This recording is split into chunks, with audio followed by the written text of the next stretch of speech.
What's up, everybody? Ben here with a quick announcement. Even though we work very hard to manage our calendars and stick to our bi-weekly schedule for campaign episodes, we have finally fallen prey to the big bad evil guy that plagues most D&D campaigns at one time or another, the schedule. While we are all fine and well, due to some difficulties arising from Hurricane Helene, all three of us were not able to get together to record a campaign episode. Hopefully we should be able to get back to the campaign within the next 2 weeks, but this past weekend Nathanael and I had some free time and decided to get together to chat DM to DM in order to provide something for you guys on the regular routine. We hope you guys enjoy this slightly different episode, and if you do, like always, give us a like, follow, subscribe, or comment if you would like. Thanks everybody, catch you later.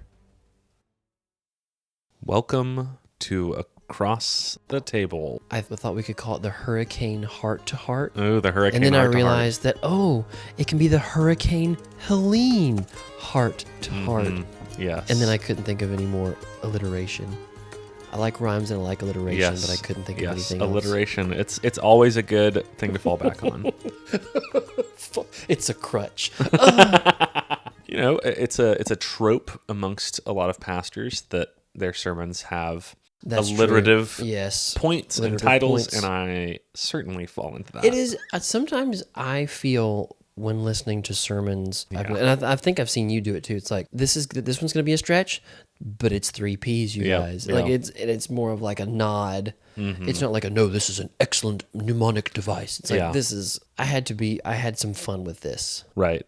And I think that there's it kind of just depends on how well you know your people, because being silly like that can be endearing, and it can be, honestly, really memorable. It can make people, when they're listening to your sermon, be that much more engaged and I'm kind of in on the joke. Let me laugh along at this stretch of a structure. But it can also be just confuse people. Yeah. if they don't know you, if you don't know them. It can almost like take you out. Right. It can be distracting. Yeah. That's the word. I was just like, immersion's not what I would use with listening to a sermon, but distracting works. Yeah.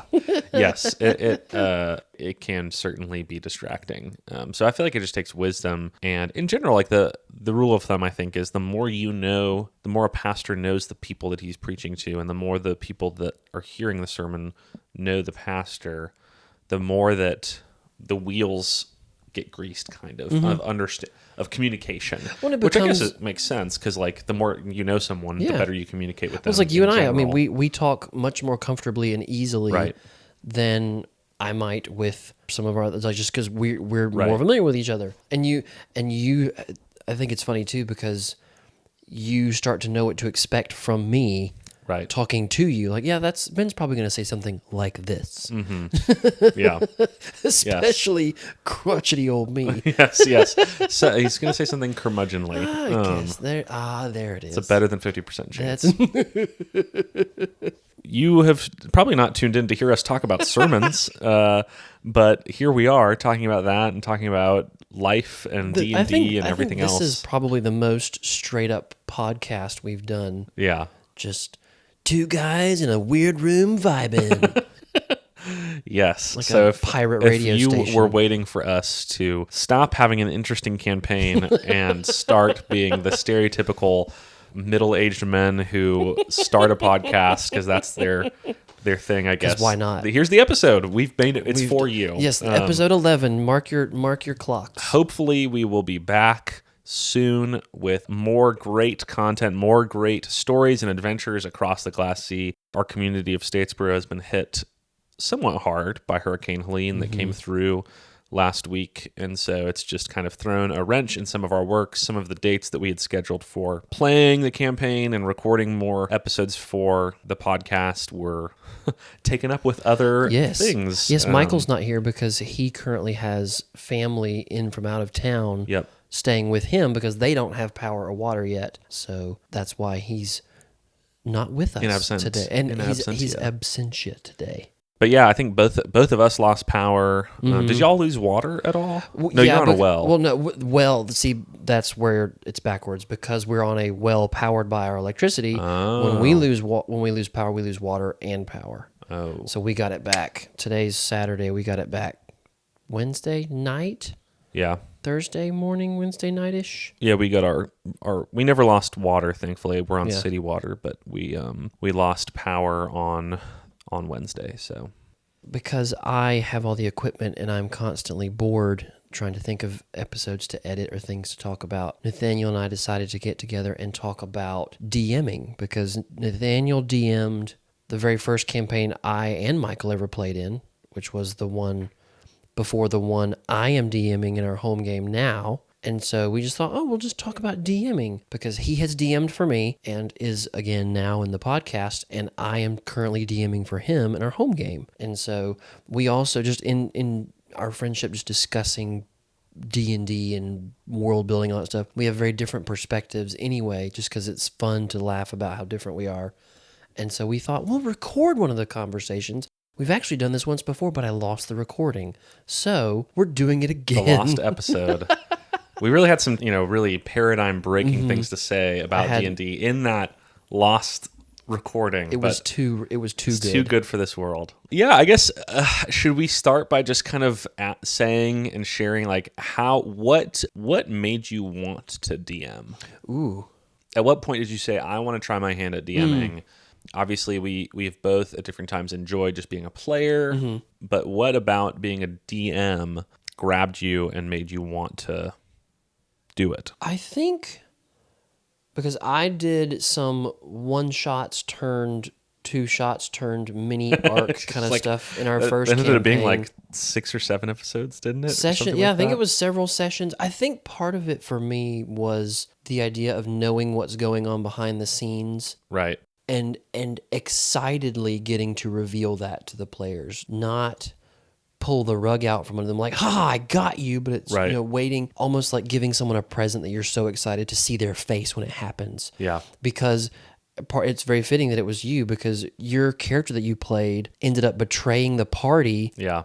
But then I ended up stabbing Nathaniel's character in the back because I knew everything that was happening. And so that moment of being able to have thought all that out and pretty much have that in mind that this is going to happen in some way, shape, or form, but then getting to react to how you interacted with the party, because they fell in love with your character. He was this straight up betray you, stab you in the back, murderer, and his consciousness got trapped in a ring, and it was like he was their friend in the ring for the rest of the campaign. I think that, so the bit of the background is he was a drow assassin who had sort of joined the party saying that he was a reformed drow who had changed his ways, and he wasn't. He was just waiting for the right moment to sell them out. But he was just, I played him pretty goofy. I gave him a really silly German accent. He was a pre-Bergen a little bit. Now that I think about it. There's definitely some similarities. That very open, just yes, gems are also formed when extreme pressure is placed on diamonds. Yeah. What? Yeah. Yeah, well, and he, I've certainly played up the aspect of, drow culture being evil and violent, but he was just sort of like, oh, I'm used to that. And so, he was also, I think another reason why they liked him is he was very effective. Oh, yes. He was a well-built character. I just had I think he was a fighter. I forget what subclass. I think he was a samurai, maybe? Oh, yeah. One of the ones. Yeah. Now, I can't remember. Is that a kobold one, or is that one that's from one of the later books? No, that's from Xanathar's Guide to Everything. Yeah, because one of the times he was like, I'm down. I know I'm not. I choose not to go down. Everybody was kind of like, what? Yeah, yeah. So that was fun. It was fun playing, trying to walk the line between sort of sabotaging them, but not. And then in the final episode, or the final session of when Ben was DMing this mini arc within our home game, the first home campaign that we played, kind of the truth came out, and they all just wailed on me, and because I went down. And the fun, and somewhat getting back to your original question, what made me want to DM was to be able to know what was going on. Yeah. And so Nathaniel's character betrayed my DM PC. Yeah. And killed her, but she was much more powerful than had originally let on. And then after the party destroyed him, whose name is totally escaping me. Emerald. After they betrayed and defeated Emerald, it wasn't Luna. I can't remember anybody's name. She got back up and was Right. basically like, "Oh, you fools, what have Right. you done?" And then they proceeded to wail on her, but it was still a lot of fun. So for me, wanting to DM is to have all the things in motion, to be able to look at this map that I've made and know what's going on in all the places that that you guys might get to see. Yeah. Like one of the things that I've been waiting on is some backstory stuff for the next couple sessions. I'm hoping, depending on what you guys do In our home game. in the home game, will really come out. Yeah. And it kills me. Mary, my wife, hates it, but if I buy her a present early, I cannot wait to give it to her. Yeah. So if I buy a Christmas present in November, it's not making it to Thanksgiving because I just like, no, you should have it now. You'll enjoy it more when you have it now. Yeah. So I think some of it for me wanting to DM is enjoying that. You like giving gifts to your players. I do, and I like reacting to what. Like, I set the dominoes up, y'all knock them over, but without fail, players are going to knock the dominoes over in an order you don't expect, and so you then get to adjust. Or you forget something, like in one of our sessions, big important detail, but because Nathaniel's character rolled, like with Bless and with an insane check, rolled something like a 30, I kind of DM panicked, sweaty, you see Alpha Centauri, you see everything. I forgot that this note was just on the table. Yeah. So I had to think of a reason for somebody else to bring said note later. Yeah. So that's fun too. I enjoy looking back at my notes and going, ooh, I need, that was important. That needs to come back in some way. That's not a callback because it never happened, but needs to happen. So what about you? So I think I'll go two places with this. The first is, I guess as a kid, my favorite types of books to read were books that had a map in them. You know what I mean? I wondered how quickly you'd get to maps. Oh, gosh. Yeah, so like, Lord of the Rings is I feel like the stereotypical DM answer, like you look at the map of Middle Earth and you're just like, wow, I want to get lost in this world. But even beyond that, I mean, other book series. Redwall always had cool maps. Redwall, every Redwall book has a freaking awesome map. I read so much Redwall when I was growing up. But even today, most of Brandon Sanderson's books, like the Mistborn series. Do they have maps? They all have maps. I know they have the big indices and Ars they have Arcanum maps. and all that stuff. The Way of Kings books all have maps. So I just love a good map. And so even before D&D, I think world building was something that I was really into. I read these great stories, saw these tales of good and evil with magic and swords and sorcery and, victory and tragedy. And I just wanted to be able to make my own version of that. And so even predating my time in D&D, I was making maps, I was doing world building. But D&D, when I was introduced to it back in, I think my first campaign I really played was in 2016 when I was in grad school. I played a little bit in just the beginners. My first campaign was to the beginners box, the Lost Mines of Phandelver. Yeah. And then the sort of where the rubber met the road, the reason that I became a DM was my previous DM, he just got busy with life and couldn't do it anymore. And so I said, all right, necessity is the mother of many DMs. Here's a pro tip. If you like playing D&D and you don't have a group, if you decide to become a DM, you will get a group. You will always find a group. You can, if you are willing to DM, you can gather a group. That's very true. And so I guess I shouldn't say that in 99% of cases. If you can DM, if you're willing to put, and it really doesn't take that much, I think people are intimidated because they think that they have to have everything figured out, but really it's not, so much of it is just being able to think on your feet. You can DM, you can. Well, that's one of the things too that I think sometimes, people joke about the Matt Mercer effect, which is that you just have to be an incredibly good improviser and actor and world builder all at once. That's incredibly rare. Or you listen to a podcast like NADPod. They've said, and we do it too, we edit the snot out of, let me go check on the book. Let's spend 5 minutes doing that. Right. That happens in home games every session. Yep. I think one of the last times we played, I spent an inordinate amount of time fighting with the music player because it was not doing what I wanted it to do, because I insist on having good music. or the background music is going, and my dad is coming over on the loud four-wheeler, so we're going to pause for a moment. Perfect. What were we talking about? We were talking about DMing, how we got into DMing. Because we were talking about necessity. And just the fact that you have to have a DM to play D&D. You have to have a DM, but also not everything has to be perfect immediately. Yeah. I haven't done it yet, but you had a session in our home game that you basically had to completely ad-lib because you described something too interestingly and we just hyper-fixated on it. And so that was... I will never forget, because we were talking about it afterwards, and you said, yeah, that was totally made up. And we were all somewhat shocked because it didn't feel that way to us at all. Yeah. And I guess maybe it was slightly mysterious because it was a mystery. You had, like, this ship that you had described. He's on the ship. This guy is on the ship. We have to find him. And you said afterwards, yeah, I don't know what was out there. There was nothing out there. Oh, man. Yeah. But, despite that was such a fun session. Yeah. It was so fun. In our home campaign, they were coming upon this sort of cove that this bandit gang had taken over the settlement. And there were three brothers, and the third brother was... And one of them was missing. They they didn't know where the other one was. And so they put what they thought were two and two together and said, oh, he's on this ship that's out in the harbor. And so we had a whole session of them by the cover of darkness trying to sneak out and board the ship and search it for and if after it led to some amazing moments. Someone deep sea diving. Yeah, I was underwater. That's when I had to kill Avery's made up zombie. Yeah, you don't have to figure everything out. No. You don't have to have everything planned out. You can so much.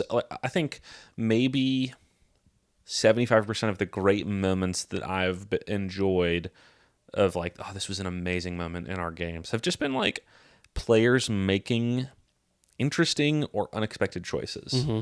Now, there have been some moments that I've been like, I came up with that, and that was a pretty sick moment. But if I do say so myself. Yeah. But like it's not on you as a DM to be writing the story. No, to have everything scripted out. Your job is to narrate. It's to be the referee, so to speak. It's to be the one who facilitates the world and transmits and communicates that information to the players, who then, as a collaborative group effort, tell the story together. Mm-hmm. And I just think it's not as intimidating as you might think. So you, dear listener, you should try DMing. It's really fun. Yeah. So that's what got us into DMing somewhat. I had a thought earlier. What is your favorite thing about DMing? Yeah. And then what is your least favorite thing about DMing? Oh, that's a good question. I think my favorite thing about DMing, it's got to be world building, generally speaking. Just in general. I love drawing maps. I love, and not, I want to clarify, not dungeon maps, world maps, region maps, city maps. Ben can testify almost every time in our home game. And then, even in the podcast game, even though it's not a visual medium, I have drawn... We have maps. I have drawn a map of every city that we've gone to. And they're really good, too. Like, that's Stop. No. Keep going. Tell me more. I think some of that is because I'm like, wow, I hate this. Yeah. I would never do this. This is so good. Yeah. Yeah, they're all hand-drawn. They're all, I don't put them through any kind of software. If I had a modicum of technical ability, I would love to do that. I think that would be really fun. But yeah, it's easy for me, and it's really fun. I love coming up with the cultures and the kingdoms and the military, all the important figures. That's all really fun for me. Would you say that stuff comes after the world map kind of stuff, or does it come as a part of it, or? So this is in some way, we can, if you want me to open this door, open this vault. Well, that was going to be. Then we probably will just have that. This is what the episode will be about, because I could talk for hours about world building. But I'll say typically I come up with a couple of like bullet point concepts of this is the vibe that I want the world to be. Yeah.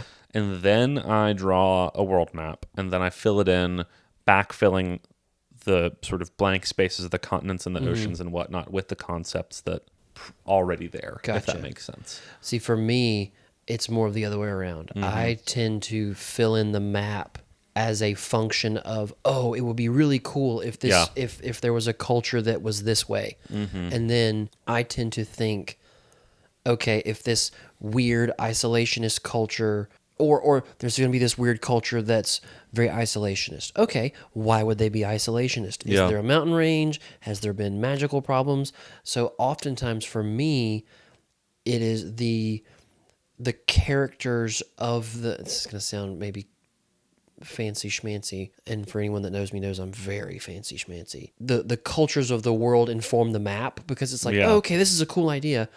What's the best way I can make that make sense? Sure. Yeah. Yeah, no, I totally understand that. And I think that knowing the way that you think and knowing your personality, that makes a lot of sense. And it leads to, in our home game, some really cool moments, some really cool storytelling things, some really cool parts of the world that we play in. But yeah, I'd certainly come at it from a different angle of like, there have been times in world building where I've gone all the way to like, okay, assuming that trying to roughly game out, okay, if the geological formations of this continent formed in a certain way, and we're at this latitude and this longitude in our world, what would the corresponding climate be? Well, of course, and they'd be desert warriors because there's a desert. Yeah. And I think that my motivation for some of that is, I mean, inspired to some extent by someone like J.R.R. Tolkien. Just like I want it. The goal is not for the world to feel "quote unquote" realistic. The goal is for the world, in my mind, to feel internally consistent. To feel like, okay, this within the boundaries, within the sort of physics of this fantastical world with magic that we're coming up with, this makes sense that it operates this way. See, I'm the opposite. Yeah. For me, it's one of those like, oh, there's a desert there. Because there's magic and all kinds of shenanigans in the world, it doesn't have to make sense. Like, there doesn't have to be a mountain range with prevailing winds on one side where the moisture is dumped on the prevailing wind side. That does make sense, but for me, it's like okay, you want to know why there's a desert there? There was a giant who threw up an this ridiculous umbrella spell, and it caused a desert. Yeah, and because no rain. And hopefully, it doesn't sound this ridiculous. I think that's a cool idea. Make it up. But that's where I look at it. It's just because I maybe had this cool idea for a giant culture that was based in the desert. Yeah. Ooh, let's backtrace. Like, let's backfill. I almost make it a backstory of the map. Sure. So that your favorite part is world building. Yeah. Least favorite part of DMing. There's not a part that I really don't like.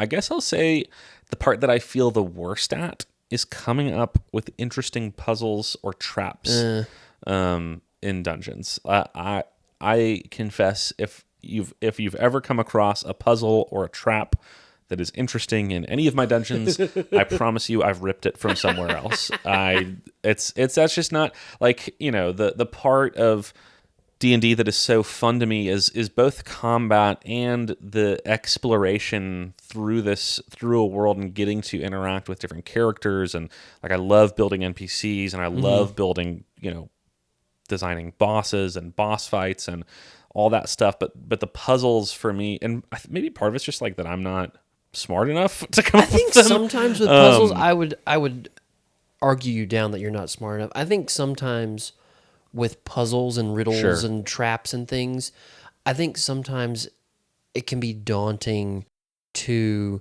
feel like you have to make it difficult but also achievable. Right. And I've laughed with Mary E many times. The players never fixate on what you think they're going to fixate on. Yep.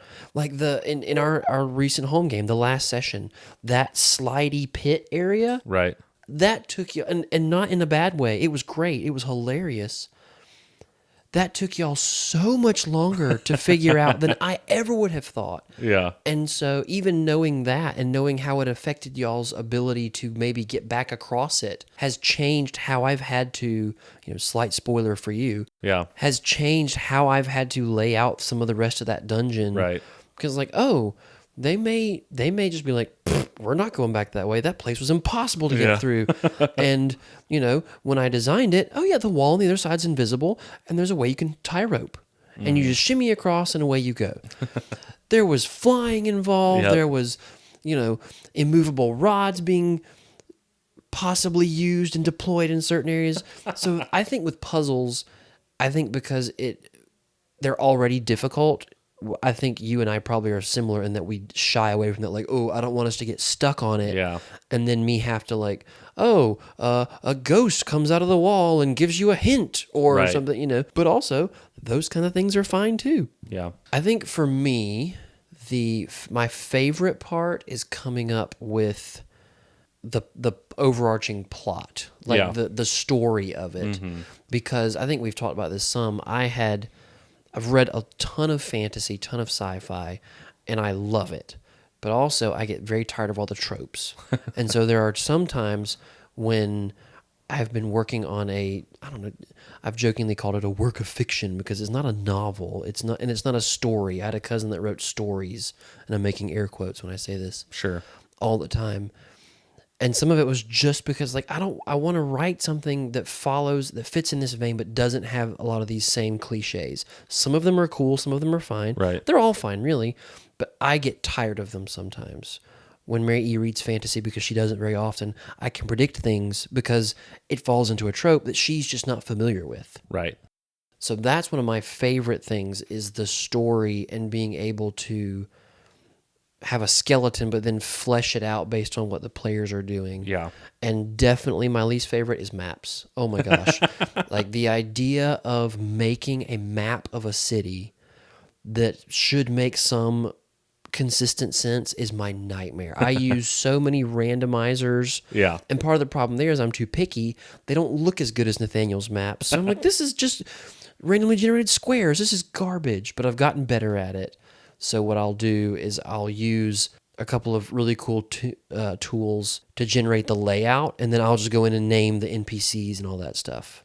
And and that's great. Like honestly, the way that I do it takes forever and it's tedious. But you love it. But though. I love it. Yeah, it's fun for me. For me, it's a chore. It's fun. It's an artistic. It is one of the most effective ways for me to get sort of my creative impulses out, and it's. Yeah, I really like doing it. And so, and again, like the goal for me is, I think I'm using this word in the right way, verisimilitude. Verisimilitude. Verisimilitude. I don't. We're going to cut that. What did you say the first time? I don't know if I could say that again. I don't think I can say it the right way. I Verisimilitude. don't think I can say it the right way. Oh, no, this now time. I can't. Verisimilitude. I think. Oh, no. Vermisimilitude. No, that's not right. Versimilitude. My oldest was learning about automatopoeia the other day, and because he's into comics and things right now, and so I jokingly started calling it automatic potato and so now that's what we call it, and we know that that's what that means. Automatic potato. Because we can never remember how to say onomatopoeia. I'm going to build a Warforged character named automatic potato. There we go. The good news is there's so many good generators and map builders that are beautiful online too. And tools and stuff that are available. So, it's not the hindrance that it might be. And also, like, if you play Theater of the Mind, you don't really need maps at all. If you think about it, like, most people in the medieval world, like, they did not have access to any maps. No. Like, a king might have had a very bad map where Africa was like the size of a acorn, and or that changed a month ago and nobody knew. Right. Yes. For much of the period that D&D is trying to model the same technological level of, maps were certainly not as widespread as they are today. Yeah. And so you don't need a map, but they're really fun if you like to draw them. So and I think that y'all have really enjoyed having access to them I've made them. Like, I feel like it's made the world feel more real. It definitely. Well, it also gives us, because you're always good to give us a map and, explain that, here's the key, here's the 15 to 30 items, whatever there are on them, of, sites of interest. And the idea is that, you could have asked any Joe Blow on the street that we don't necessarily have to role play through. Yep. Or make persuasion checks. Like, anybody could have told you about these 15 places. Yeah. It's like anywhere in your hometown, outside of the people that are like angsty, there's nothing good here. Right. Where's there to eat in your hometown? You could name like 15 places. Yep. Where's there to shop in your hometown? You could name 15, 20 places easily. Or if it's a small town, there's one place and everybody knows where it is. Yeah. That's very realistic. There's your verisimilitude. think I've said that. Yes. That sounds right. I'm going to go with that one. Ooh, that was another question I was going to ask. So if you, in general, the worlds that you have built, what would you say is your like default vibe? So mine is kind of swords and sorcery meets steampunk. Yeah. I don't care for, like, I have no problem with technology. I love the artificer class. I love the idea of Warforged. And so I love the idea of gears that are powered by magical things. Yeah. Because not everybody has magical things, but if you put the magical battery in there, then anybody can use it. You know, yeah. One of those kind of things. So definitely for me, my default setting is like fantasy meets steampunk. Yeah. Yeah, I think I've had a number of different settings. I think if you look at my the worlds that I've built over the years, there have been very different flavors. I mean, I think you would say that our current world that we're in feels different for the podcast. It feels definitely different than the home game from a few years sure. ago. I don't even necessarily know how to describe that, but I guess I've had high magic, I've had lower magic, I've had high tech, I've had lower tech. The world we're in right now seems to be a little bit more informed by, I didn't even necessarily intend this. We just latched onto it. But is more higher tech, like a lost civilization that had very advanced technology and boats.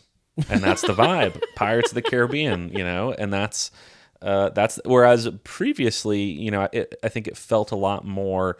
I don't think that there were any gunpowder weapons in our home game from the previous one. It was very much more like low technology, just traditional kind of swords and sorcery fantasy. And then there's another game that I played that I DM'd when I was in grad school that the vibes for that were different again, where there was, you know, none of the characters happened to be like full casters, and so the world was just less magical.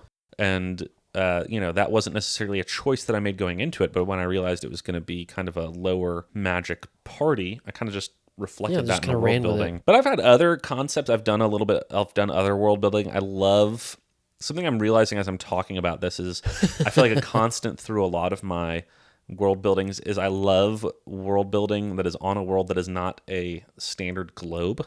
Yes, very true. Like our... Well, you said, what was it? We just realized that our world in the podcast has 3 moons. Yeah, 3 moons.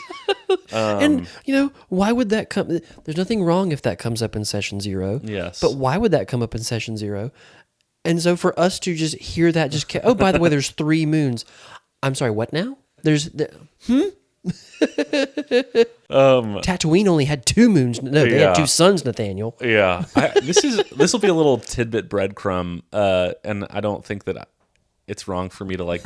I don't know the context in which I could reveal this in the campaign, so I'm just going to say it. The world, Tyroa, right, the world that Across the Glacis is on, it's a disc. I think you had said that maybe... flat. I think you had said that maybe to us at some point in just the pre-planning world building kind of stuff.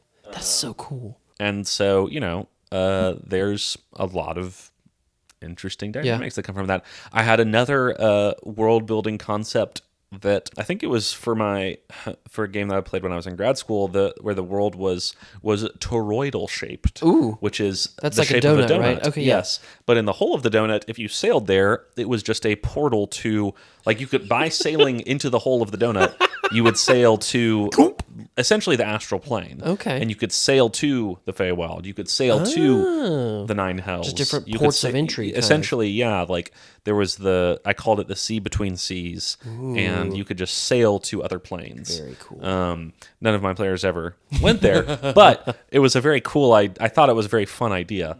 So I don't know, for some reason I like something about having a world that's not a globe. Yeah. Feels very fun and exciting to me. See, to me, that's another just distinction between you and I, because that is very cool. I would have never thought of that. Like, that's one of those things that I would have made up on the spot. Right. Oh, yeah, by the way, the world is a cube. Yep. I would not have thought of that ahead of time, but as soon as it was asked in the game, I would have tried to make something fun or interesting out of it, and then immediately gone home after the session and made up a reason as to why it was this way and something cool that would happen as a result of it being that way. Right. Yeah. I think too, for me, so much of the world building and DMing, and I think this is probably true for you too, is like what has influenced us in terms of stories Yeah. or what are we interested in. Like for me, so much of when I think about the cultures or the world building or even particular characters or battles or things that happen in the history of a world that I'm building. I was a history major when I was in college, and so much of I feel like I draw a lot of inspiration from like just real history. Which is very funny because I was a business major, Yeah. and a lot of my stuff is very straightforward and logistical. So I don't know, like what has influenced you, what inspired you, maybe is a better question, as you've thought about world building, or just not just world building, but DMing in I general. think you and I have talked about this a lot. I love movies. I love movies. I love books. I love stories. And so a lot of times I tend to interpret descriptions. I picture them as things I've seen in movies, or I think I've had to apologize or make sure you're okay if you'll describe something and I'll say, oh, like in Star Wars when blah, blah, blah, blah, happens, because that's exactly how I picture it. And that is the coolest thing ever to me, because that is something I can very visually picture in my own head. Yeah. And so I tend to do things like that. Maybe not necessarily just a vibe, but one thing I DM a game for some of my in-laws and a friend of theirs as well. I have done that in their game and in our home game to some extent. I've stolen something from Stephen King that he did in the Dark Tower series, which is just these standing doors in the middle of nowhere. I love that. It is the coolest, instant, ominous, oh, this is magic. It doesn't belong here. But it's also very, very cool in my mind. So the idea of just a standing door to go, and if you go through this door, something crazy is going to happen. Yeah. Because there's no way there's just going to be a door standing there for no reason. It just opens, whatever. Might do that one time as a joke. But so for me, I think it's the idea of certain visuals that really resonate with me. Yeah. I want to give that moment to somebody else. I want to see a player or talk to a player later and just be like, man, that was so cool when that happened. That just gives me the yes, that's what I wanted. And so a lot of that, from my perspective, is kind of reactionary, I guess, maybe. Or, I will sit and describe something, and then when somebody else will say something like, oh, you mean like, and if they just, I'm like, yes, that is exactly what it's like, because you can now picture it that way. Mm-hmm. Good job. It's a part of the way that we communicate is sharing imagery, and I mean, I'm trying to think of the right word. Kind of like tropes, not in that it's overly cliched tropes, but it provides a context. Yeah, it provides context and helps you latch on to what you are trying to communicate to your players as a DM. Yeah, it's like that thing in Star Wars, but it's got green vines on it instead of sand or whatever. For me, that is. I know some people are I don't want to say offended. Some people want to be very, very original in lots of things, and that's perfectly fine. But for me, it's one of those, like, if that gives you the outline to help you understand it, great. Because I am someone who talks and thinks in analogies and similes all the time. And the truth is, I mean, there's nothing new under the sun. No. You can't be completely original. We are all the products of the art and stories and media that we have consumed. Yeah. Oh, yeah. And so it's not, you can't ever be completely, especially in this day and age, on the internet, with the internet at your fingertips, no one is completely original. Oh, yeah. Well, even if you think you are, there's probably a chance that you're not. That's what's, every once in a while that'll happen. It's like, man, this is so cool. Yep. And then you Google it or you look for something, you're like, oh, wait. 10 other people have done this. That's been out since Hammurabi. Okay. Right, yeah. Dang it, Gilgamesh was a thing. Yeah. What was it was it Matt Colville that was like all good DMs steal? Yes, I think he said that. It's very true. Yeah. And it's one of those, I think sometimes it helps if you are joking and like laughing in unison. It's like, oh yeah, I completely, and the fun thing is too, 99 times out of 100, or in my experience, the players are not going to notice it until way later. Right. Like, wait a minute, was this? Yes, it was. Thank you for noticing. Or now you know why I was enjoying it so much. Like when we were talking in our home game about the goblins. The goblins that lived in the tree swamp. They were nothing but, there was a lot of crick from NADPOD. Yep. And there was a lot of the swamp waterbenders From Avatar: The Last Avatar Airbender. And it was, I didn't just straight up copy them, which would have been fine if I did, because those are great stories. Yeah. But they were heavily informed by that. Sure. To the point of I could hear some of the soundtrack from Avatar in those scenes in my head playing when you guys were in this village meeting these goblins and stuff. Yeah. That's another thing for me, is that I will spend far too long trying to find the perfect song, or the song that conveys the mood that I want with an area or a character or a moment or whatever. Yes, that's something that you do really well, is curating. I mean, essentially like the soundscape. I guess you could say if I curate the landscape with my maps, you are curating the soundscape with the soundtrack. Ben, you always have a well thought out playlist that is, bumping, and it's always great. And that's something that I'm just like, you know what? If I'm gonna have music at all, I'm just gonna click play on a random D&D vibes playlist I found on Spotify. Just not gonna try that hard. Oh, I have so many. Probably. I would say my version of maps is music. Sure. Definitely. Yeah.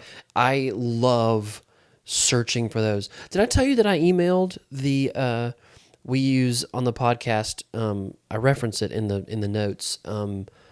Tabletop audio. Yeah. I don't know if you told me that you emailed them, but you told me about I them. emailed Tim, the guy that writes just this incredible library of stuff, and he responded. He was really cool about it. That's I'll have to share it awesome. with you and Michael. Yeah, I would love to see that. And so that's just one resource that I use, and it's great. Yeah. Because he's got so much stuff. He just asks for a note in the liners, and it's great. I don't have to do all this extra homework. But even then, it's like, ooh, this vibe, that's not quite what I want. It's the fun homework. Yeah. And so that's it's not work when you're doing that kind of thing. So yeah, music for me is definitely one of the things I enjoy. But also I will spend an inordinate amount of time in session, be like, wait a minute, the music player's not working. Let me fix that. Yeah. No one else cares, dude. Yeah. I also do really enjoy, it doesn't always happen, but when I pull out an NPC that resonates with the players, that is so fun, because you just get to have this really fun back and forth banter, and especially when it feels like a crowning achievement when it makes one of the other player, like it makes a player laugh. I can't think of any NPCs that have done that off the top. Well, the most all of Jim and Fishhook Marco are two that were just great. I think those were probably the most enjoyable ones that we interacted with. The undercover cop lady in the bar we laughed at Michael's interaction with her. That was really fun. But that was I would say Jim and Fishhook Marco were definitely up there. Yes. Just as far as just kind of off the wall. What in the world? And then we interact with them and have fun. Yeah. Yeah. I love getting into that. And I feel like in some ways, it's not the most serious world. There's some goofiness to it. Yeah. It's kid friendly, I guess, as we've said. It just makes me that much more willing to kind of be like, all right, I'm gonna try to make this NPC pretty silly. Well, and I've told you too, Give him a silly voice. Like Dave, my 5-year-old and 8-year-old love Jim. They think he's hilarious, and so 2 thumbs up from the Gilbreth household on that one. It was very funny. That's great. You're about to ask me another question, and I don't remember what it was. Therein lies the problem. There's the rub. Oh, I think we asked this one other time. Do you have anything that you do, not like a superstition, almost like a pregame ritual or anything?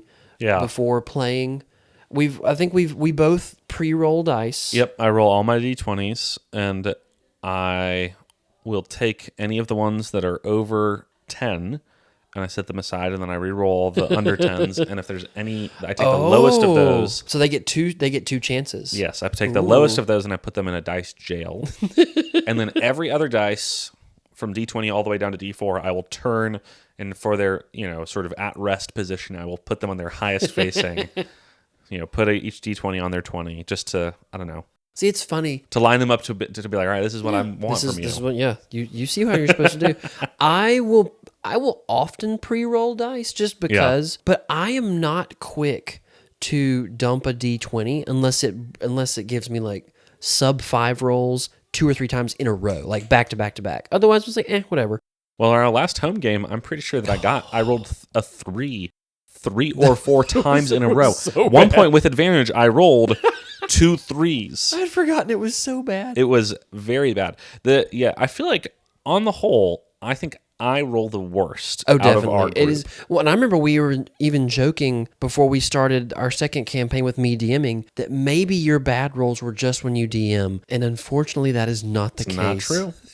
But luckily, I am in a position playing a wizard in our home game where I can put the rolls onto make other people I make roll. other people roll. Saving throws. Throws. Oh man. Well, I guess you can't really do that. You can't really take a second subclass, but you could make Danny. You could give him a divination. Oh, maybe I'll think of an so item cool. to give you, like a 1 portent roll a day. That would be you're like, yes, you all get ones. I though am very quick. Like if damage dice don't play right, they have a very short leash. Interesting. Because that one. You roll a D20 so many times. I think for me, it's almost, and we're laughing because we don't believe that any of this stuff is right. None of this has any actual It's effect. all random. Yeah. But for me, it's like, all right, Mr. D8, Mr. D10, you get one shot at this. Mm-hmm. You have one job. The D20 has many jobs. He wears many hats. Yes. Mr. Damage Dice, you do what you're supposed to do. You know how you're supposed to do this. I guess for me, it's because like typically I'll have like 10 to 12 D20s in front of me. Yeah, like I have a lot too. 3 or 4 D8s. Yeah, Michael has. I've always noticed he is very loyal to dice. He will stick it out. I think you and I are definitely. I think I may be more of a dice goblin than you. Probably about the same, similar.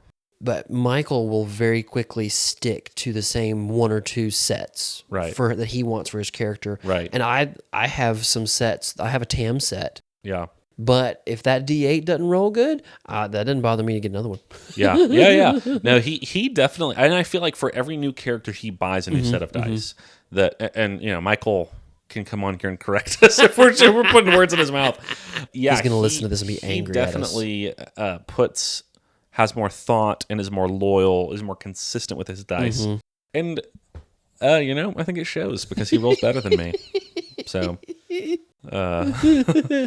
but, luckily, I feel like most of the time when I roll poorly, it's usually as the DM, and it usually leads to, like, I don't think I've rolled poorly as a character that has led to calamity. No, not yet. Usually your bad rolls are more humorous. Yeah. Or it hasn't led to calamity, or it's led to a very cool role play moment or something like that. And that's what's cool about dice anyway, especially with the you're basing it off of dice rolls. Right. I think our group in the podcast and our home games are good enough role players and improvisers that we don't have to go I don't know what to do here. Yeah. What do I do with a 1?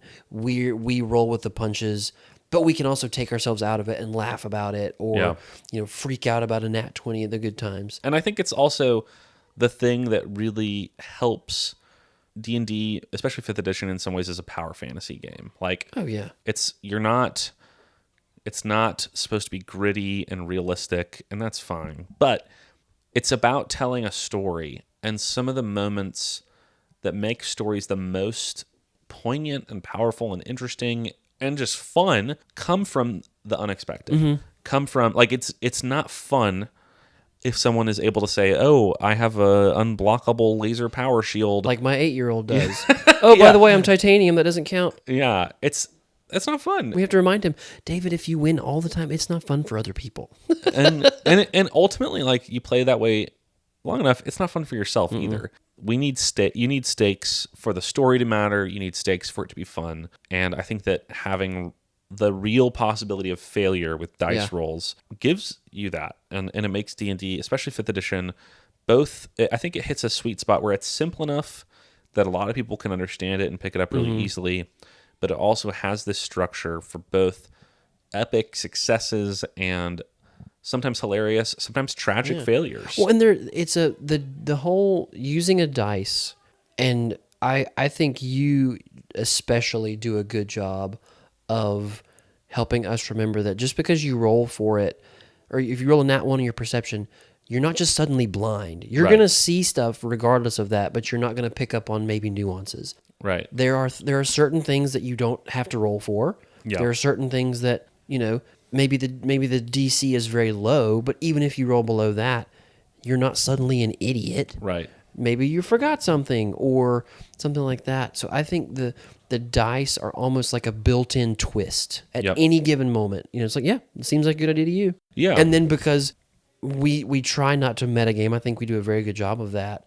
He's like, well, I go in, I stick my hand in the hole, those kind of things. So that's one of the things I enjoy about dice in D&D is, and it's, you can quickly give advantage. You can quickly kind of alter the DC in your head as the DM. And I almost never have a written out DC. Oh, I don't either. Like I'm very liberal with sort of the an easy task is 10. Yeah.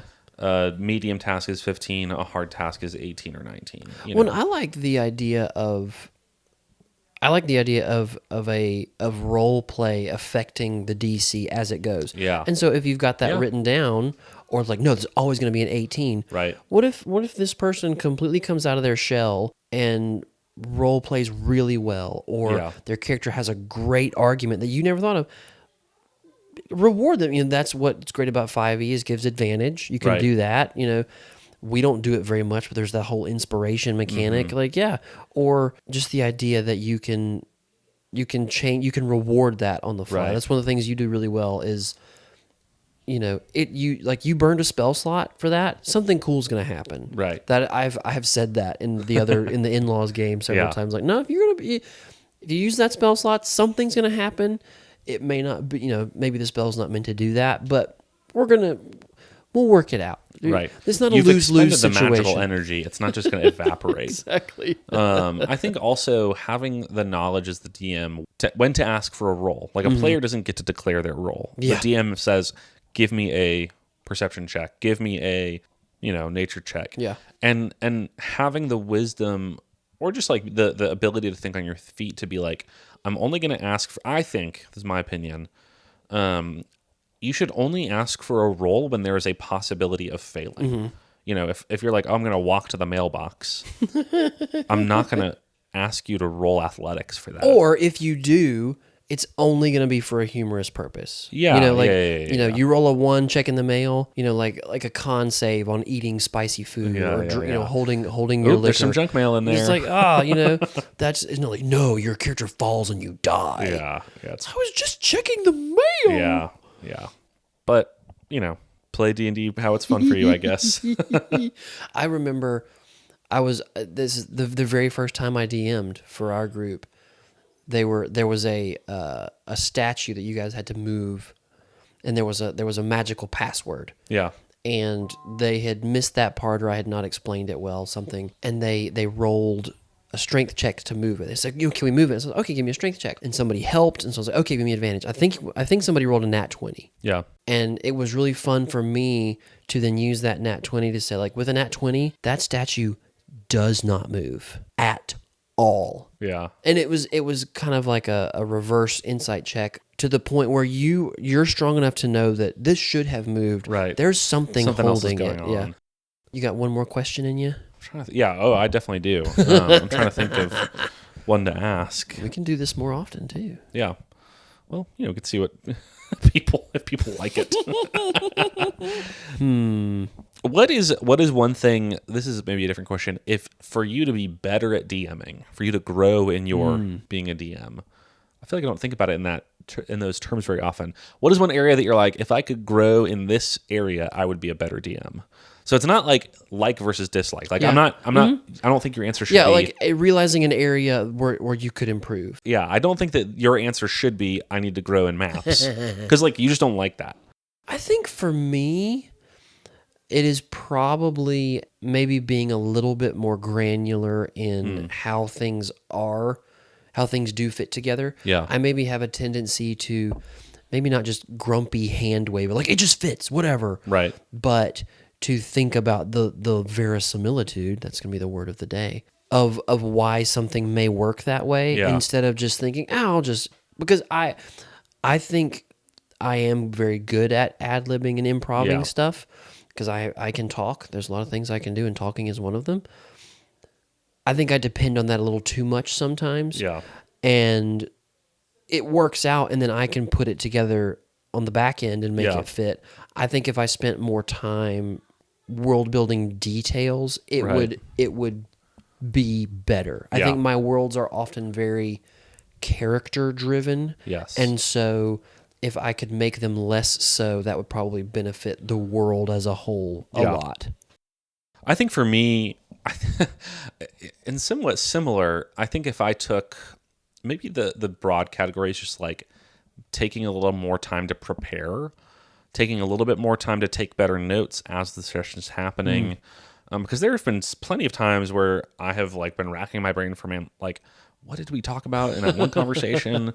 And in some ways I get to kind of cheat for this podcast because I get to listen to it. But for the home game, there would certainly be sessions where I would either have forgotten something or, usually in response to like a player made an unexpected decision and I ad-libbed a response and then I forgot what happened. And I feel like usually the way that I dig myself out of that is I just ad-lib some more. Well, and I think some of that is because we've always played in person. Right. I feel like there's more pressure in person to be not like, hang on, I need to write that down. Well, I think flowing from that is some other stuff. One, I think it would help me be more cohesive at tying plot points together, especially backstory for character arcs, that kind of stuff. The other thing I think it would help me with would be to be a little more thoughtful and prepared at designing interesting and unique encounters, especially if I did a little bit more work on building, maybe giving a monster a special ability or something that just made the fight feel differently. Yeah. I think I definitely, my default is just to grab whatever stat blocks are as written, which is fine. Yeah. But I think that there are some opportunities to make fights unique and memorable and interesting if you do a little bit extra homework. So for me, I guess just like having a little bit more prep time, having a little bit more like just homework, quote unquote, I think would yield more. It would just, there would be fruit from that. So we both need to prepare more. Yes. Do more homework, prepare more. The whole time we say, you don't have to prepare, just ad lib. We should both prepare more. Hey, no, I'm saying, but I don't think that either of us would say that we're bad DMs. Like, we're both, so you can be a good DM, you can have fun and just ad lib things. Yeah. But if you want to grow and improve your craft of DMing, you might have to do some homework. And that's also not railroading. I think sometimes people give that a bad name. Like, I can't remember, it was on another podcast, this person said, they were talking to Brendan Mulligan, and they said, it doesn't matter what door you open, you're getting the dragon. Yeah. And as long as the players don't know that that's what's going on, you're not railroading them. As long as the players feel like they have a choice, then it's all good. Yeah. Because, you don't... Yeah. Oh, suddenly the treasure was in the other end of the hallway because I got tired of you guys taking too long to get there, or something happened and this fight would be much more stirring or fitting now instead of later. Yeah. Or maybe if you got the reward because you lucked out on this end, you wouldn't, it would just be a very boring set. Like, you got the thing. Yep. Oh, okay. Yeah, I mean, we could probably have a whole conversation on the sandbox versus railroad dichotomy, or maybe spectrum is a better way of thinking about it, because I know that we've talked about it a lot offline at different points throughout the years, and we both have different thoughts and probably would say that we fall at different points on the spectrum in terms of how we DM, but I think that's probably a longer conversation than we have time for right now. So tune in next time we have a hurricane. Yes. No, don't do that. We don't want more hurricanes. We're hoping we don't have another one. Yes, hopefully this will be few and far between, but because I'm somewhat of OCD, I wanted to have something for the next session. Hope everybody's doing well after the storm. We're all good. We're fine. We're thankful for that.